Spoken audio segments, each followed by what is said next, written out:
Il y a quelque temps, avec ma meilleure amie, on parlait de fractales.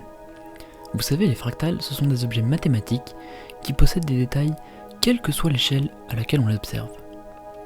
Prenons en exemple un cercle. Si l'on zoome à l'infini sur son bord, on va voir apparaître non pas une courbe, mais une ligne bien droite.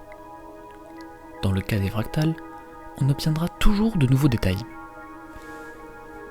Dans le monde qui nous entoure, on retrouve de nombreuses fractales. Les fougères ou les choux romanesco en sont l'exemple parfait. Mais en 1967, le mathématicien Lewis Fry Richardson s'est intéressé aux cotes britanniques. Il s'est rendu compte que suivant l'échelle de détail choisie, on n'obtenait pas toujours la même longueur. En effet, plus l'on considérait des détails, plus la longueur des côtes de la Grande-Bretagne augmentait.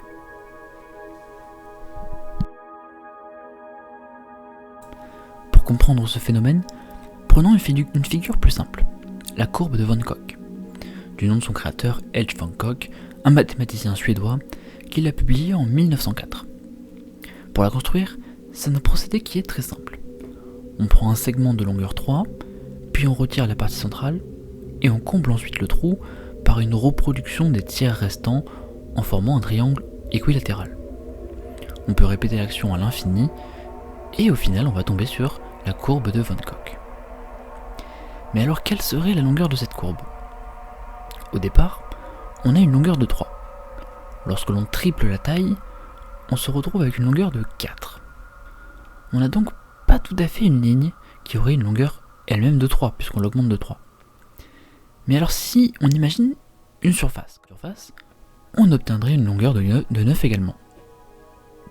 C'est pourquoi on se retrouve avec une forme qui n'est ni une courbe ni une surface. Je vous passe le calcul, mais on a un objet de dimension 1,26. Lewis Fry Richardson, lui, a démontré que les codes britanniques répétaient ce motif en fonction des détails choisis. Si l'on considère un rocher, un grain de sable, un animal, peu importe. Il a donc trouvé une dimension d'environ 1,24. Mais alors quelle est réellement la taille des codes britanniques ? Eh bien, on ne peut pas vraiment l'exprimer. Ce ne serait pas des kilomètres, puisqu'on a vu que ce n'était pas une ligne, mais ce ne serait pas non plus des kilomètres carrés, car ce n'est pas vraiment une surface. On obtiendrait donc des mètres puissance 1,24. Et c'est ça qui est fascinant avec les fractales, c'est qu'on obtient des dimensions intermédiaires.